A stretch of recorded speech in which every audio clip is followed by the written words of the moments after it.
به نام خدا. با سلام خدمت دانشجویان عزیز. جلسه 8 درس علم مواد رو شروع میکنیم. این فصل در مورد عیوب در جامدات هستش، فصل 5 کتابتون ما هستش و عرض به خدمت شما که حتی امیدوارم که جلسات قبلی دنبال کرده باشید و جزوه و کتاب رو خونده باشید. خب تو این فصل ما ابتدا راجع به مکانیزم انجماد صحبت میکنیم، خیلی خلاصه چون پیش زمینه‌ای باید داشته باشیم. بعدا راجع به انواع عیوب در جامدات صحبت میشه که اصلا در جامدات چه عیوبی وجود داره، آیا این تعداد از عیوب ها قابل کنترل هستن یا نیستن و اینکه این عیوب ها برای خواص مواد چه تاثیر دارن، آیا این عیوب ها نامطلوب هستن یا مثلا ممکنه یه جایی استفاده بشه از این عیوب در یه سری کاربردهایی. خب راجع به اینها بیشتر صحبت میکنیم توی فصل 5. خب ببینید، انجماد یا سالیدیفیکیشن در اثر ریختگری یک ماده مذاب فرآیند انجماد خواه‌ناخواه به وجود میاد. یعنی چی؟ یعنی وقتی یه ماده در واقع ذوب میکنیم، یه فلزی رو ذوب میکنیم، وقتی میخواد سرد بشه و شکل بگیره، اون فرآیند انجماد هستش که بسیار رخ میده. دو مرحله تو انجماد مهم هستش. مرحله اول تشکیل جوانه هستش، مرحله دوم رشد جوانه هستش. به چه صورت؟ نگاه کنید، فرض کنید یه فلز مذابی هستش که از دمای مذاب خودش یه خورده پایین تر آمده. خب می‌بینید که وقتی که از دمای به اصطلاح اینجوری از دمای انجمادش، از دمای ذوبش یه خورده پایین‌تر که بیاد، در داخل ساختار اون مذاب یه سری جوانه خیلی ریز تشکیل میشه که تعدادشون هم خیلی زیاده. مثلا نگاه کنید، یکی اینه تعدادشون خیلی زیاده. در سرتاسر اون فلز این جوانه ها ایجاد میشه. خب طبیعی هست، یعنی به اصطلاح دو همه جا به صورت یکسان تشکیل میشه. البته یه جای ممکنه بیشتر باشه، بسته به نرخ حرارت داره و یا اینکه خیلی مسائل دیگه اینجا هستش که بهش اشاره نمی‌کنیم معمولا تو این درس. خب جوان‌ها ایجاد میشه. خب جوان‌ها وقتی ایجاد میشن، همزمان که ایجاد شدن به اصطلاح همونجوری که دمای مذاب رفته رفته داره کاهش پیدا میکنه، این جوانه‌ها هم چی میشن؟ رشد پیدا میکنن. پس با کاهش دمای مذاب جوانه‌ها چی میشن؟ درشت‌تر میشن. خب در واقع اینجا نگاه کنید، جوانه‌ها دارن رشد پیدا میکنن و بزرگتر میشن. خب تا جایی که به اصطلاح این جوانه‌ها که الان ما بهش میگیم کریستال بهش میگیم، خب وقتی بزرگتر میشن ما بهش میگیم یک بلور، یک کریستال. این کریستال‌ها وقتی رشد پیدا میکنن همزمان کریستال‌های بغلی هم که به اصطلاح دارن رشد پیدا میکنن یه جایی با هم برخورد میکنن، یه مرزی به وجود میاد بینشون که این مرز رو ما میگیم چی؟ مرز دانه‌ای. خب مرز دانه‌ای بهش میگیم و این خود این جوانه‌ای که اینجا بوده و تبدیل به کریستال شده به اون میگیم چی؟ دانه. یعنی اگه بخوام به اصطلاح این نشون بدیم تو این شکل، این یک ساختار به اصطلاح دانه‌ای هستش از یک فلز. این داخلش میگیم دانه، این مرزش میگیم مرز دانه. ببینید که دانه‌های زیادی در این به اصطلاح فلز وجود دارن و همونجوری که گفتم بسته به تعداد جوانه‌های اولیه هستش که به وجود میاد. پس این کریستال ها تا زمانی که به هم برسن همینجوری رشد پیدا میکنن و وقتی که به هم رسیدن دیگه رشد پیدا نمیکنن. خب ببینید، ماده بدون عیب اصلا وجود نداره. مثل ما انسان ها که هممون داره عیب هستیم، ماده هم هیچ وقت بدون عیب نیستش. این عیوب ها میخوام ببینیم به طور کلی چی هستن و چرا این عیوب ها مهم هستن و اینکه خصوصیت مواد در واقع چه تغییر پیدا میکنه با داشتن این عیوب ها. ما هدفمون این هستش که به این سوالا در واقع بپردازیم. ببینید عیوب ها به 3 دسته تقسیم میشن، به اصطلاح عیوب نقطه‌ای، عیوب خطی و عیوب صفحه‌ای. به لحاظ بعدی، به لحاظ اینکه از شکل انگلیسی چجوری هستن، این 3 دسته تقسیم میشن. عیوب نقطه‌ای خودش به اصطلاح 3 دسته دیگه تقسیم میشه: جای خالی، خودبین نشینی و به اصطلاح جانشینی. پس جای خالی، خودبین نشینی و جانشینی.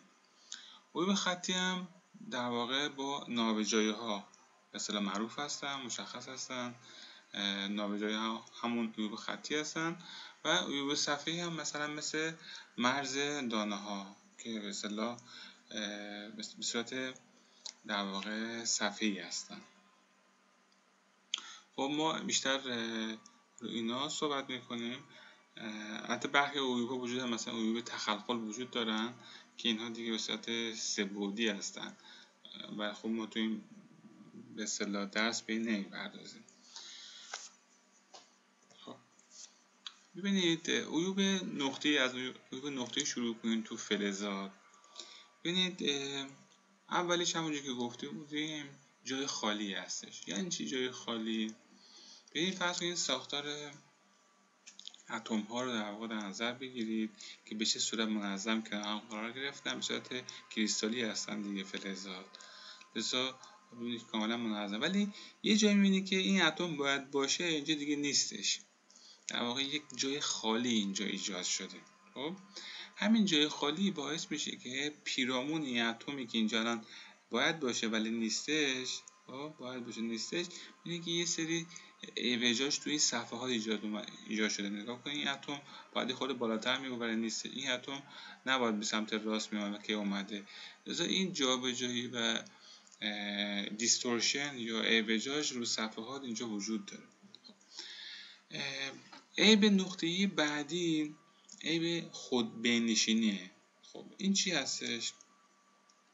حالا فرض کنید که این اتمی که اینجا خالی بودش، خب این اتم سر جای خودش هستش، علاوه بر اون یه اتم دیگه اومده کنارش قرار گرفته. یعنی چی؟ یعنی فرض بفرمایید که این اتمی که شما اینجا می‌بینید، این اتم نباید اینجا باشه ولی از یه جای دیگه اومده اینجا قرار گرفته.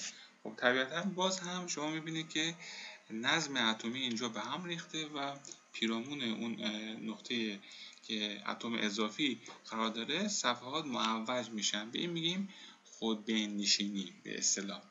خب مثلا شما این تصویر رو نگاه کنید. این تصویر از به اصطلاح ماده سیلیسیوم به اصطلاح گرفته شده توسط یک میکروسکوپ بسیار قوی. میبینید که یه اتمی که به اصطلاح اینا همه ساختار اتم ها هستن، اینا هم اتم هستن، میبینید که یه اتم اینجا جاش خالیه.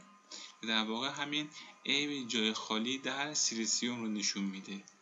یعنی شما به اصطلاح یه اتمی که باید اینجا باشه که به اصطلاح وجود نداره، بهش میگیم عیب جای خالی. نگاه کنید اتم‌ها چه منظم کنار هم قرار گرفتن ولی اینجا این اتفاق نمیفته، پس این اتم اینجا جاش خالی هستش. اما در مورد این که در هر ماده چند تا عیب جای خالی وجود داره، ببینیم این چه رابطه‌ای وجود داره برای این قضیه. فضاهای خالی یا همون جاهای خالی با دما تغییر پیدا میکنه. یعنی چی؟ یعنی هر چقدر دمای یک جسم افزایش پیدا کنه به همون نسبت هم تعداد اون جاهای خالی میشه بیشتر میشه.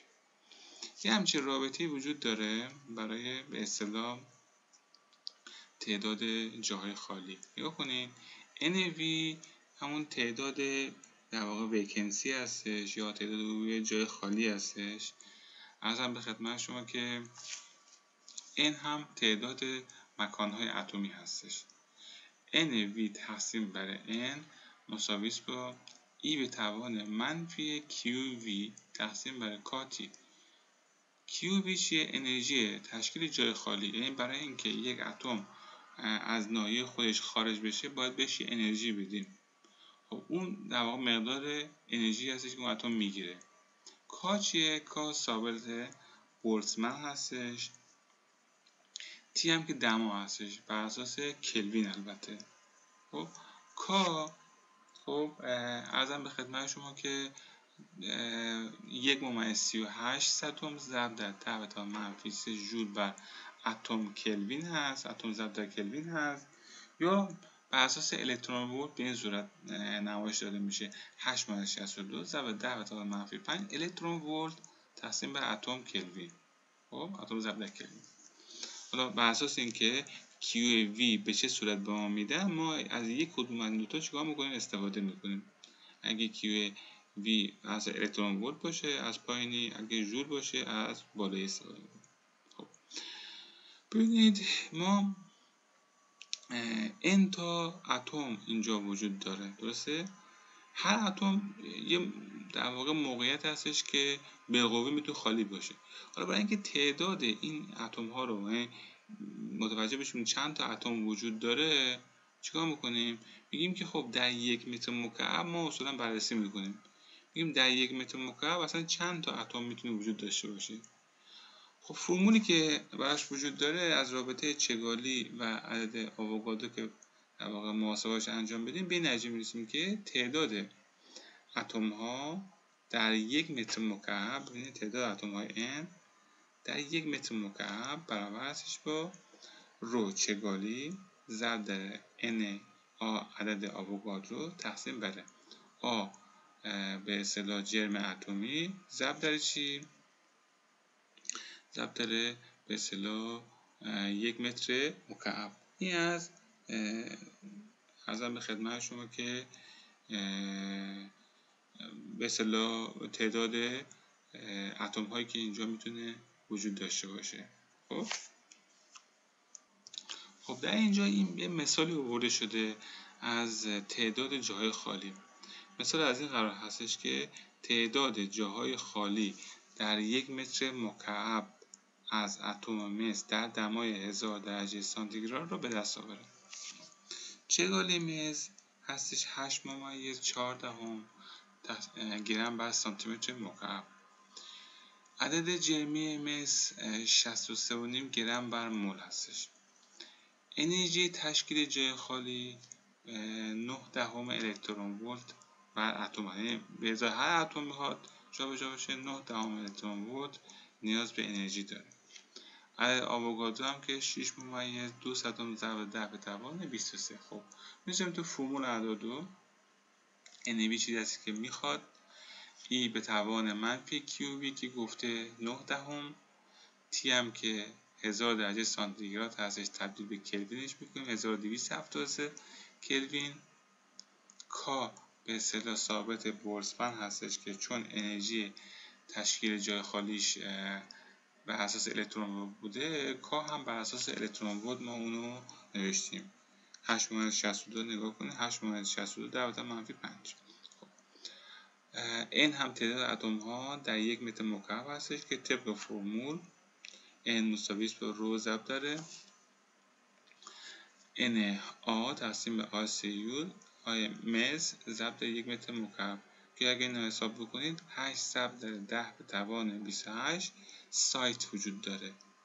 یعنی در 1 متر مکعب از اتم مس اینقدر اتم وجود داره.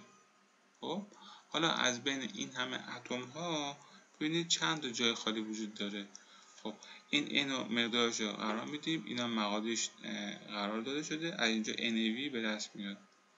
NAV میشه 2/2 ضرب 10⁻25 جای خالی از این به اصطلاح 8 ضرب 10⁻28 به اصطلاح اتم اینقدر چی خالی هستش.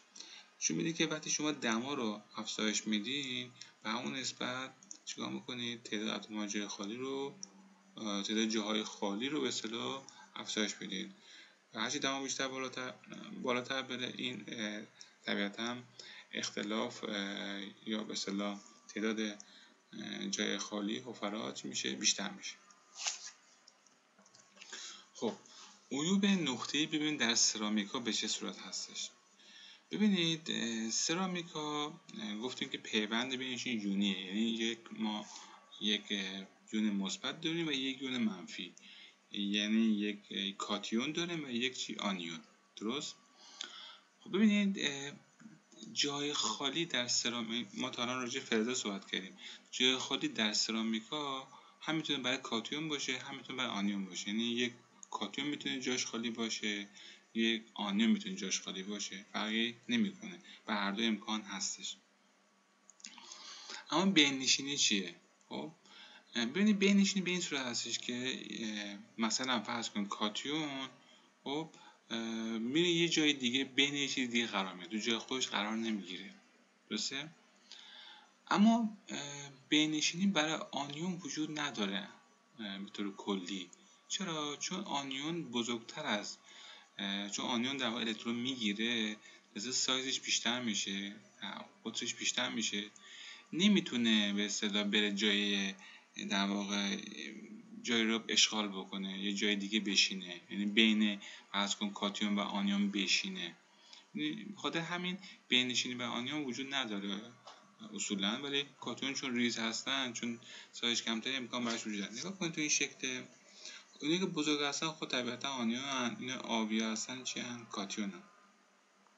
نگاه کنید اینجا یه بین‌نشینی کاتیونی داریم. نگاه کنید این اتم کاتیون، این به اصطلاح کاتیون که اینجا هسته، این یون مثبت که اینجا هسته، این باید باشه، ولی می‌بینید یه یون مثبت یا یه کاتیون اینجا قرار گرفته، یعنی بین چی؟ بین در واقع نایه قرار گرفته. اینو بهش میگن چی؟ بین‌نشینی. خب حالا این از کجا اومده؟ این مثلا فرض بفرمایید که از اینجا حرکت کرده اومده اینجا، به عنوان مثال. خب یه نگاه کنید، یه بین‌نشینی بخشید، یک جای خالی هم برای کاتیون اینجا شما مشاهده میکنید. متوجه هستین؟ پس بنابراین اینجا شما یک جای خالی برای کاتیون میبینید. حالا بیاین اینجا پایین‌تر جای خالی آنیون میبینید. اینجا باید یه آنیون باشه که نیستش. خب آنیون حالا در اثر حرارتی که بهش داده شده، جای آنیون اینجا چی شده؟ خالی شده، یا این ناخالصی اومده اینجا آنیون رو خالی کرده مثلا. خب ولی اینجا شما بین‌نشینی آنیونی دیگه نمیبینید. یعنی مثلا یه آنیون نمیبینید که بره بغل دست یه آنیون دیگه بشینه و اون نظم رو خراب بکنه به اصطلاح. خب لذا به خاطر همین ما فقط چی داریم؟ یک به اصطلاح بین‌نشینی برای کاتیون داریم، ولی بین‌نشینی برای آنیون ما نخواهیم داشت. خب یه سری عیوب‌های دیگه هم تو سرامیکا هستن به نام عیوب در واقع فرنکل و شاتکی. نگاه کنین، فرنکل رو توضیح بدیم. فرنکل چی نوشته؟ یک جای خالی کاتیونی همراه با بین‌نشینی کاتیونی. یعنی چی؟ یعنی نگاه کنین این در واقع فرنکل، این فرنکله. خب نگاه کنین این کاتیون قرار بود اینجا باشه، خب ولی اومده اینجا. یعنی چی؟ یعنی یک جای خالی برای کاتیونی. نگاه کنین یک جای خالی برای کاتیونی همراه با یه بین‌نشینی کاتیونی، یعنی کاتیون از اینجا حرکت کرده اومده اینجا. خب پس عملا اینجا توی نایه چه عیبی وجود داره؟ عیب فرنکل وجود داره. یه جای خالی کاتیون و یه بین‌نشینی کاتیون شما مشاهده میکنید، پس یه عیب فرنکل اینجا چی وجود داره. عیب شاتکی چیه؟ نگاه کنید عیب شاتکی نوشته شده یک جفت جای خالی کاتیون و آنیون. یعنی چی؟ همزمان یه آنیون و یه کاتیون جاشون خالیه. این میشه چی؟ فرنکل. نگاه کنید توی نایه که اینجا مشخص کرده، اینجا باید یه چی باشه؟ یک کاتیون باید باشه. درسته؟ اینجا باید یه آنیون باشه ولی نیستن. پس بنابراین چون یک جفت از آنیون و کاتیون اینجا مثلا جاشون خالی هسته، اینجا باید آنیون باشه، اینجا باید کاتیون باشه، جاشون خالی هسته، لذا ما بهش میگیم یه عیب شاتکی توی نایه چی وجود دارد برای سرامیکا. خب ناخالصی در فلزات ببینید به چه صورت هستش. ببینید ناخالصی یعنی چی؟ یعنی یک عنصر دیگه خالص نیستش، همراه با یه عنصر دیگه هستش. حالا یا عنصر رو ما خودمون ممکنه بهش عمدن بهش بدیم که خواص اون ترکیب رو چیکار کنیم؟ تغییرش بدیم. خب یه دو نتیجه وجود داره اگه یه ناخالصی یا حل شونده. نگاه کنید حل شونده که میگه یعنی چی؟ یه ناخالصی میگه یعنی چی؟ یعنی انگار ما یه میزبانی داریم به نام A. خب میزبان A داریم، این ناخالصی یا حل شونده B به اون میزبان اضافه میشه. میزبان چیه؟ میزبان A هستش. یا میزبان یعنی چی؟ اونی که بیشتر هستش، اونی که فرض کنید اصلی کاری اونه، ما بخوام بهش یه چیزی اضافه کنیم. به میزبان حلال هم میگن. خب میزبان حلال هم میگن. خب دو نتیجه ایجاد میشه. نتیجه اول اینکه یک محلول جامد ایجاد بشه، یک سالید سولوشن ایجاد بشه. چی سالید سولوشنه؟ یا SS، معمولا بهش میگن SS B در آ، محلول جامد B در آ. یعنی چی؟ یعنی در واقع این دو تا شکلی که شما اینجا مشاهده میکنید این یک سالید سولوشنه. خب نگاه کنید، حالا تو اینجا نگاه کنید، مثلا این یکی الف بنامیم. تو حالت الف چه اتفاق افتاده؟ محلول جامد، نگاه کنید، سالید سولوشن جانشینی اتفاق افتاده. جانشینی یعنی چی؟ یعنی یه اتم اومده جای اتم دیگر گرفته، جاش قرار گرفته، یعنی به جای اون اومده.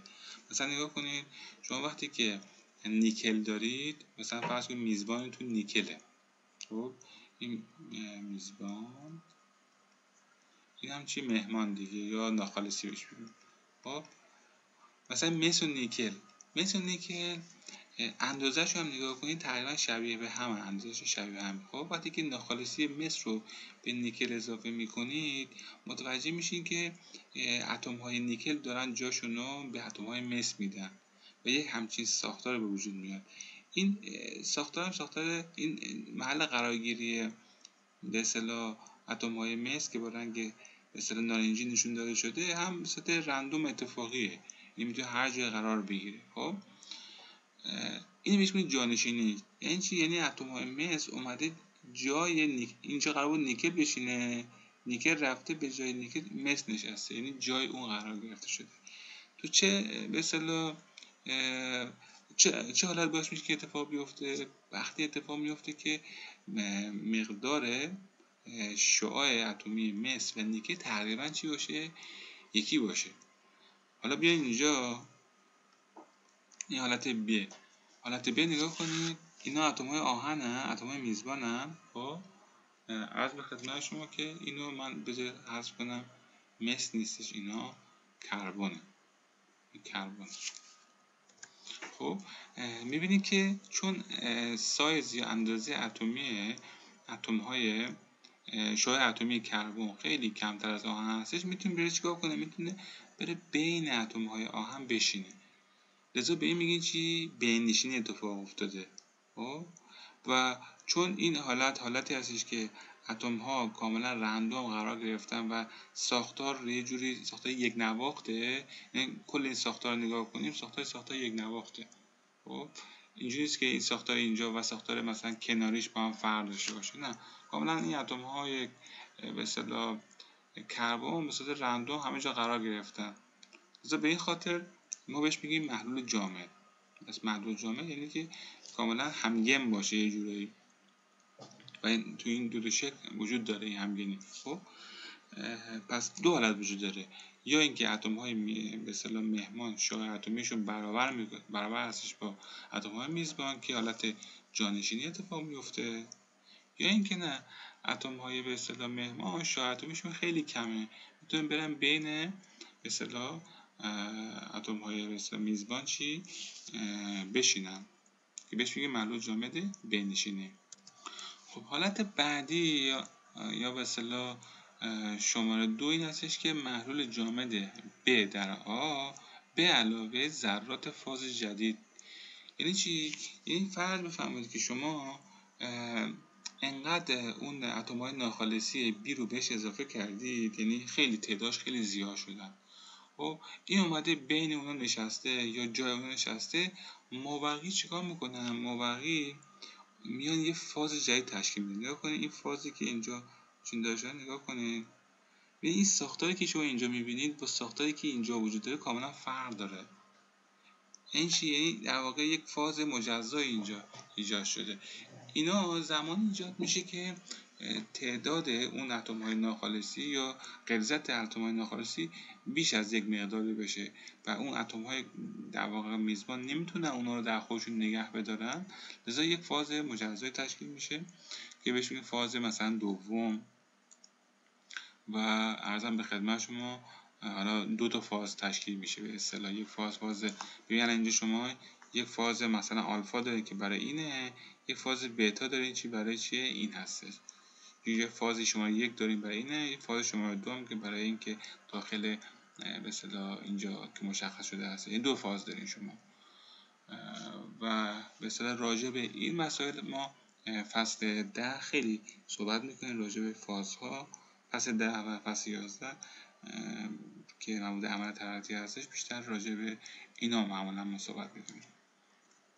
خب برای اینکه محلول جامد جانشینی بیاد به اصطلاح برای فلزات ایجاد بشه، چند تا شرط باید چی بشه؟ برقرار باشه. یک، اختلاف ما راجع به جانشینی داریم صحبت میکنیم. اختلاف شعاع اتمیشون کمتر از 15% باشه. یعنی چی؟ یعنی دلتا آر اختلاف شعاع اتمی برابر باشه با که برابر هستش با آر بی منه آر آ تقسیم بر آر آ.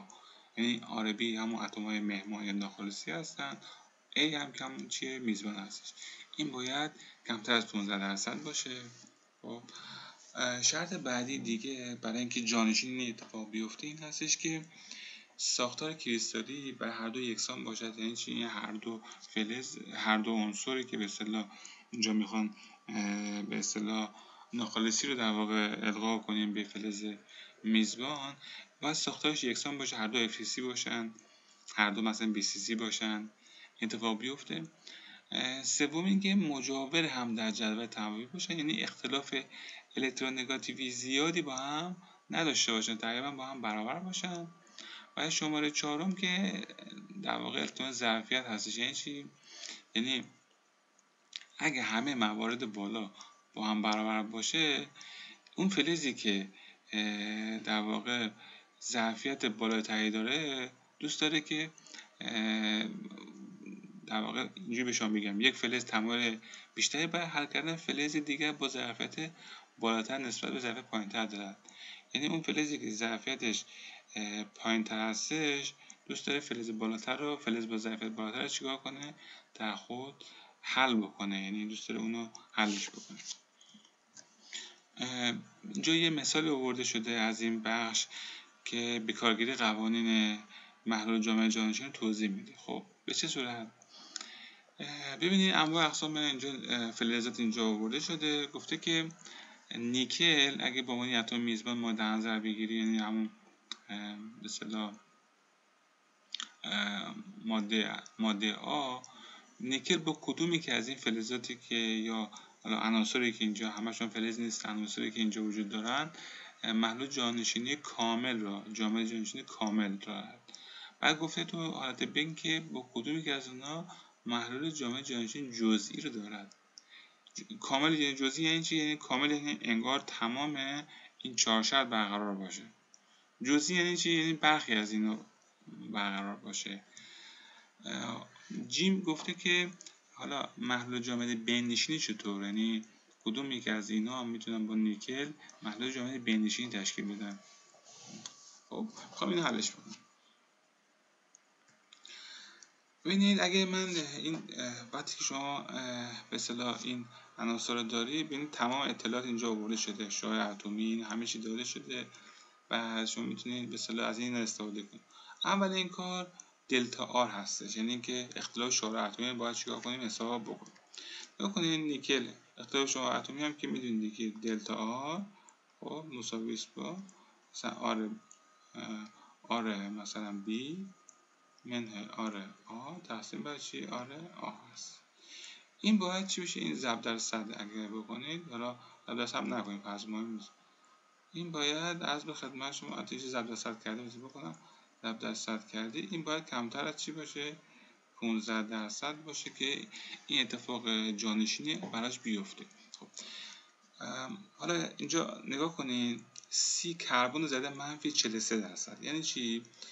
حالا منفی آورده یعنی چی؟ یعنی سی نسبت به نیکل چیه؟ کوچیک‌تره. به خاطر همین منفی شده. یعنی سی چون نگاه کنین اتم ناخالصی اگه کمتر اتم میزبان باشه منفی میشه. لذا این منفی به خاطر این. کربن مثلا شعاع اتمش خیلی کمه، لذا منفی میشه و مقدارش هم منفی 43 است. هیدروژن منفی 63، اکسیژن منفی 52. نقره نگاه کنید علاوه 16 اینچ نقره بزرگتر هستش و اختلافش نگاه کنید 16%. ما گفتیم چی؟ گفتیم باید زیر 15% باشه. این قانونی که ما به کار گرفتیم زیر 15.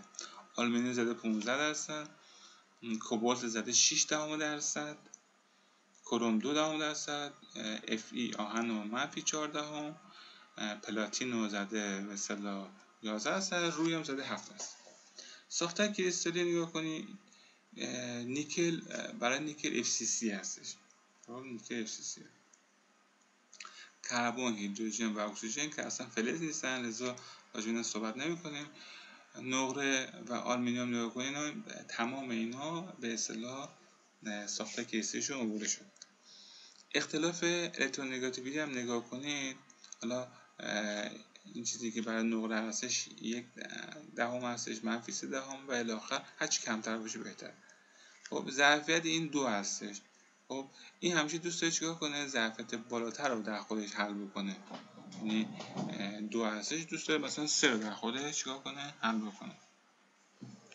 حتی اینا به شرط اینکه اون ستای اولی چی باشه؟ برقرار باشه. بعد نگاه به ظرفیت بده. نگاه کنید اگه تو این شکل نگاه کنید، تو این جدول نگاه کنید، می‌بینید که ببین مثلا پلاتین خب دلتا هاش زیره، خب زیر 15%. هر دو ساختارش هم نگاه کنید FCC. یه ما کلا چیزی که برام مهم‌تر هستش از اون قاعده که نگاه کنیم، از اولویت به اولیه، بعد دومی، بعد چهارمی. خب اینجا اولی دومیش کاملا چیه؟ رعایت شده هستش. اختلاف الکترونگاتیویش هم خیلی بالا نیستش. پس بنابراین پلاتین خیلی مناسب هستش که بیاد چیکار کنه؟ بیاد به اصطلاح در واقع به عنوان ناخالصی در نیکل حل بشه. اما کوبالت و اف ای، کوبالت نگاه کنید، کوبالت دلتا آرش زده زده 6 تا، خیلی خوبه. ولی ساختارش نگاه کنید HCP. خب این هیچی دیگه. آهن نگاه کنید زده منفی 14، ولی نگاه کنید چقدر BCC هستش. درسته؟ لذا این خیلی نمیتونه مثلا ملاک قرار بگیره، چون ساختار نیکل FCC هست، اینجا HCP و BCC هست. ولی کوبالت تو دمای فکر کنم بالاتر از 417 درجه سانتیگراد اگه اشتباه نکنم تا زیر دمای ذوبش HCPش تبدیل میشه به ساختار FCC. آهن هم همینطور، آهنم از بالاتر دمای 912 درجه سانتیگراد فکر کنم اشتباه نکنم اگر افزایش پیدا کنه ساختار BCC تبدیل میشه FCC. پس این دو تا ماده که عرض کردم تو دمای بالا خیلی خوب هستن که بیان چیکار کنن؟ بیان در نیکل حل بشن. آلومینیوم اینجا خیلی پیشنهاد نمیشه، به خاطر اینکه آلومینیوم اختلاف شعاعی 15% رو مرز هستش و درست ساختارشون هم یکیه، ولی اینو ترجیح میدیم که در نظر نگیریم به عنوان معلول جامع جانشینی، شرطا رو برقرار اینجا نمیکنه. خب عرضم به خدمت شما که حالا قسمت ب گفته که کدومی که از اینا به صورت جزئی حل میشن. نگاه کنید جزئی، خب خیلی از اینا به صورت جزئی حل میشن. مثلا نگاه کنید نقره نگاه کنید 16%، باید زیر 15% باشه، ولی خب وقتی جزئی مد نظر ما هستش 16 میتونه چی قابل قبول باشه، 15 میتونه قابل قبول باشه و خب اینا هم که قابل قبول بودن که گفته بودیم و همه چی اینا از اینجا تا پایین همه چی میتونه قابل قبول باشه و حل بشن به اصطلاح. خب حالا قسمت جیم گفته که معلول جامع بینشین شد، یعنی بینشینی وقتی صحبتشو میکنه یعنی ازم اینقدر ریز هستن که میتونه چیکار کنه؟ میتونه در داخلش قرار بگیره. خب این سه تا عنصری که اینجا وجود داره، کربن، هیدروژن، اکسیژن، اینها انقدر ریز هستن میتونن بین اتم ها قرار بگیرن. یعنی کدوم ساختار ایجاد بشه؟ یعنی یه همچین شکلی رو شما در نظر بگیرید. تو این حالت مثلا میتونه چی اتفاق بیفته، یعنی کربن، هیدروژن و اکسیژن میتونه بره بین اتم‌های دیگه چی قرار بگیره. پس بنابراین این سه تا عنصر هستن که محلول جامد بینشینی ایجاد میکنن. این از حل این مثال. اما ناخالصی در سرامیکا. ببین در سرامیکا چون ما با آنیون و کاتیون سرکار داریم، بحث تعادل بار اینجا مطرح میشه که ما بهش میگیم چی میگیم؟ بهش میگیم الکتروخنثایی یا تعادل بار الکتریکی. خب این باید همیشه برقرار بشه، همیشه باید به اصطلاح منفی و مثبت‌ها یه جوری هم دیگه خنثی کنن که مثلا تعادل بار حفظ بشه. مثلا NaCl نگاه کنیم. NaCl شامل به اصطلاح کاتیون های سدیم و آنیون های کلور هستن که کلور هم نگاه کنید سایزش بزرگتر به این صورت هست. این بدون ناخالصیه، تو این حالت ناخالصی وجود نداره. حالا اگه CI دوباره مثبت اضافه بشه به این NaCl، ببین چه اتفاقی میفته. خب CI دوباره مثلا میخواد اضافه بشه، پس بنابراین عملا باید دو تا به اصطلاح یعنی CI2 مثبت برای دو تا NI مثبت کار میکنه. خب چه جوری اتفاق میفته؟ من اگه یه NA رو ازش خارج بکنم و یک CI اینجا بشینه، یعنی مثلا من اینجا اینو خارج کردم، CI من اینجا نشست. خب وقتی اینجا بشینه عملا یک بار مثبت حذف شده ولی دو تا بار مثبت اضافه میشه. پس بنابراین در مجموع یه بار مثبت چی میشه؟ اضافه هستش. خب برای اینکه تعادل بار حذف بشه، یک به اصطلاح کاتیونی که اینجا بوده این باید چی بشه؟ این باید از اینجا خارج بشه که اون تعادل بار چی بشه؟ حفظ بشه. پس بدون ناخالصی اگه این باشه، با ناخالصی میشه به این صورت. پس یک جای خالی کاتیونی به وجود میاد. حالا ممکن این سوال پیش بیاد که خب شما که میگی که به اصطلاح برای اینکه تعادل بار حفظ بشه CI دو بار مثبت اضافه شدهش، خب اینجا اضافه یک بار مثبت اضافه میشه، با چه کاری؟ به جاش یک کلور منفی اضافه کنیم که با اون مثبت اضافه چی بشه؟ خنثی بشه. ما میگیم به لحاظ تئوری این درسته ولی در عمل اتفاق نمیفته، به خاطر اینکه کلور سایز بسیار بزرگتری داره، لذا نمیتونه بیاد در بین در واقع ساختار بشینه. یعنی شما فرض کنید اگه فرض این کاتیون اینجا باشه، بخواید یک کلور اینجا اضافه کنید، این براش سخته، براش دشواره، نمیتونه این اتم بزرگ اینجا قرار بگیره. لذا اینو ترجیح داده میشه، جای خالی کاتیونی اینجا به وجود میاد. خب حالا فرض کنید که همون NaCl رو در واقع در نظر بگیرید، همین NaCl. خب حالا به جاش در واقع O دوباره منفی اضافه بشه. O دوباره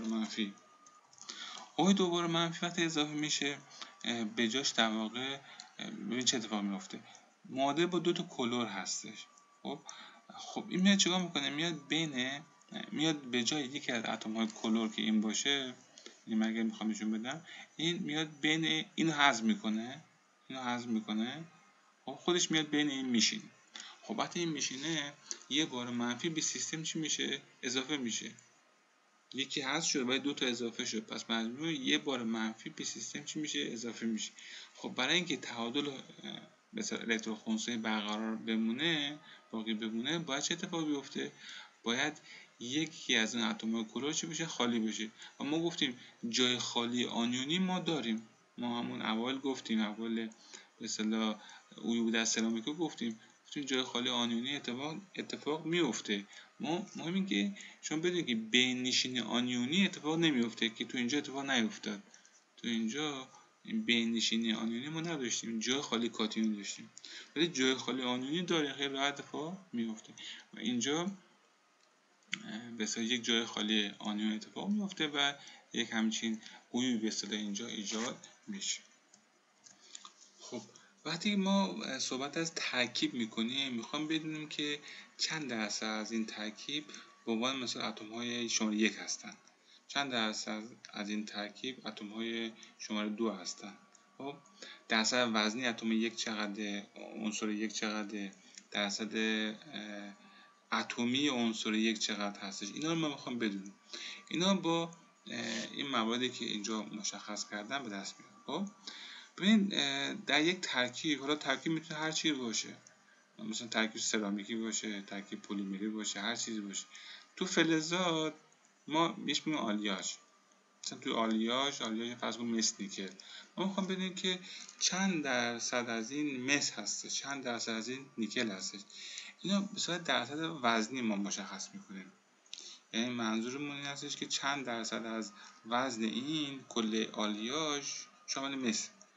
weight percentage یا WT درصد و WT percent این به این صورت هستش که 31 درصد وزنی عنصر 1 برابر هستش با جرم عنصر 1 تقسیم بر جرم عنصر 1 به علاوه 2، یعنی جرم کل ترکیب ضرب در 100.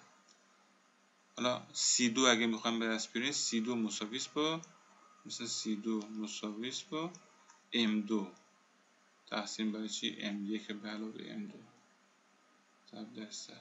خب به این صورت عرضم به خدمت شما که جمعشون هم حتما باید 100% بشه دیگه. خب جمع به اصطلاح C1 به علاوه C2 باید بشه 100%. درصد اتمی چیه؟ حالا یه جاهایی یا معمولا با درصد اتمی هم ما ممکنه سرکار داشته باشیم. C'1 مساوی است با NM1 تقسیم بر NM1 به علاوه NM2 ضرب در 100. C'1 رو بهش بگیم درصد اتمی عنصر 1، NM1 رو بهش بگیم تعداد مول های عنصر 1. پس وقتی صحبت درصد اتمی میشه ما با تعداد مول ها سر کار داریم. خب تعداد مول ها هم که مشخصه، به چه صورت به دست میاد؟ تعداد مول برابر هستش باشی جرم عنصر 1 به حسب گرم تقسیم بر چی؟ وزن اتمیش. چون وزن اتمی بحث گرم میدن، گرم تو جدول مثلا مندلی وجود داره، لذا امپریم 1 رو بر اساس معمولا گرم رو اینجا بذاریم. تعداد مول ها به دست میاد میذاریم اینجا و از اینجا درصد اتمی عنصر 1 چی به دست میاد. طبق مشابه حالت قبل اینجا هم درصد اتمی عنصر 1 درصد اتمی عنصر 2 جمعشون برابر با 100 میشه. خب یه جاهای نیاز هستش که ما در واقع درصد وزنی رو به یک شاخص دیگه به نام جرم در واحد حجم تبدیلش کنیم. یعنی چی؟ یعنی من میخوام WT رو تبدیلش کنم به چی؟ کیلوگرم بر متر مکعب. حالا این تو مسائل نفوذ این به اصطلاح اونجا کاربرد داره. خب اینو دیگه چون درصد اتمی رو با C' نشون دادیم، اینجا رو با C⁻1 نشون میدیم. خب C⁻1 یا غلظت عنصر 1 بر اساس جرم در واحد حجم برابر هستش با C1. این چی بوده؟ این بود در واقع درصد وزنی عنصر 1 تقسیم بر C1 به رو1 به علاوه C2 به رو2 ضرب در 10 قوه 3. این 10 به قوه 3 به خاطر این گذاشته شده که این چگالی رو1 این چگالی رو1 چگالی عنصر 1 هستش. اینو به حسب گرم بر سانتی متر مکعب گفتیم، لذا اینجا هم برای اینکه به اصطلاح اون تعادل برقرار باشه به لحاظ دیمانسیونی اینجا ضرب در 10 به قوه 3 آورده شده که به اصطلاح این رعایت بشه. پس بنابراین با این کار شما میتونید چیکار کنید؟ درصد وزنی رو و درصد به اصطلاح درصد وزنی و غلظت با هم ارتباط بدید. اینجا شما میتونید غلظت رو در واقع داشته باشید. از این غلظت استفاده میشه برای چی؟ برای مسائل نفوذ که حالا به موقعش بررسی میکنیم. اما اسلاید آخری که ما اینجا به اصطلاح ارائه میکنیم رابطه چگالی ترکیب هستش با عناصر تشکیل دهنده. نگاه کنید، ما فرض کنید که دو تا عنصر داریم، عنصر فرض کنید عنصر 1 و عنصر شماره 2. خب عنصر 1 چگالی داره، چگالی رو 1، این چگالیش داره، چگالی رو 2 داره. عنصر 1 درصد وزنی C1 داره، درصد وزنی C2 داره. درسته؟ حالا میخوام ببینیم که خب هر کدوم از اینا یه مشخصات دارن، پس بنابراین کل این ماده که اینجا هستش، خود این چگالی چقدر میشه. خب اگه چگالی میخوام به دست بیاریم، از طریق این فرمول استفاده میکنیم. رو چگالی ترکیب برابر هستش با 100 تقسیم 31 به رو 1 32 به رو 2. این 100 که اینجا آورده شده به خاطر اینکه این چون درصدها معمولا بر اساس مثلا درصد هست، این 31 ها بر اساس درصد هست، مثلا 50 درصد 40 درصد، این به خاطر این اومده 100 به خاطر این اینجا اومده. و عرض به خدمت شما واحد چگالی هرچی اینجا باشه اینجا هم طبیعتا همون واحد چگالی خواهد بود. از این فرمول توی مواد کامپوزیت ها خیلی استفاده میشه، خاطر اینکه اونجا دو تا ماده در واقع فیبر شیشه، فیبر کربن، اینها وجود داره در زمینه شیشه، در زمینه پلیمری، اونجا این فرمولا خیلی کاربرد داره. خب ما درس این جلسه رو در واقع تمام میکنیم. انشالله جلسه بعدی هم در خدمت شما خواهیم بود. فعلا خداحافظ شما باشه.